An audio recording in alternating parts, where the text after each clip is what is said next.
Okay, so today is going to be one of your tougher problem sets that you've probably seen during our remote learning time. So these are word problems that relate to surface area and volume. All right, so I'm going to work through a sample problem for you.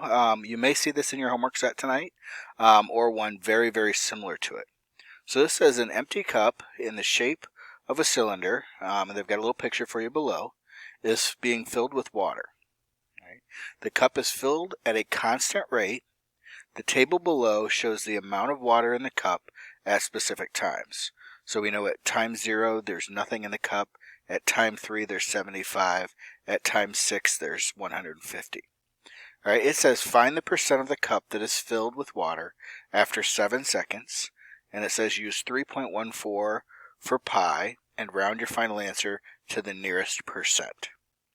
All right, so if we look at this problem, the first thing that we're going to want to do, all right, is we're going to want to figure out how fast water is pouring in, because we need to know how much water is in the tank at 7 seconds, and currently we only know at 0, 3, and 6. All right, so if I look at this, from 0 to 3, we go up 75. All right, so if I want to look at the rate, all right, I've got 75 cubic centimeters over 3 seconds. All right, and it told us that's constant, so that should be the same for the next group as well. All right, and that's going to equal 25 centimeters cubed per second. All right, so it looks as if this is filling up at 25 cubic centimeters per second. So as I move from second to second to second, we increase the amount of volume by 25. All right, so if at 6 it's at 150, then we're going to be able to say at 7 it's 175. And again, all we're doing is we're using that constant rate to figure that amount out. All right. Now, it wants us to find the percent of the cup that is filled with water after 7 seconds. All right. So volume at 7 seconds is 175 centimeters cubed. All right, we just found that. Now what we're going to have to do is we're going to have to find the volume of the entire object. So volume of the cylinder, or the cup, all right, is going to be pi r squared, which is a 3 in this case, times h, which is a 7. All right, so I've got 3 times 3 times 7, which is 63. So the total volume is 63 pi. All right, now it asks us for what percent. So the easiest way to find the percent that's filled is to take the amount that's there divided by the total space.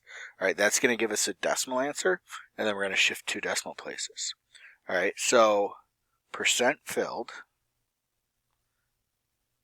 we're going to take the volume at 7 seconds, and we're going to divide by the volume of the cylinder.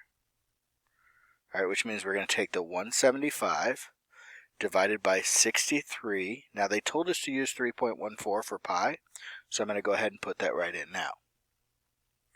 All right, so if I take the 63 times the 3.14, that gives me a 197.82. So I have 175 over 197.82. All right, and if I divide that, 175 divided by 197.82, that gives me 0.8846. All right, so if I want to shift this to the nearest percent, all right, 4 would be a truncate. We wouldn't round up. All right, so we'd round down, and we move 2 decimal places. So shifting 2 spots, that gives me an 88%. All right, so it would be 88% full at 7 seconds. Now, this type of approach is the type of thing that you're going to do through most of these problems. The biggest change is sometimes it'll deal with a cone instead of a cylinder, or a sphere instead of a cylinder, but it's still going to be working with those same area and volume formulas that we've been working on over the last couple weeks. All right, I hope that helps. Email me if you've got any questions on the homework set. Like I said, I think this is going to be a tougher one for you, but I know you've got the ability to do it. Thanks.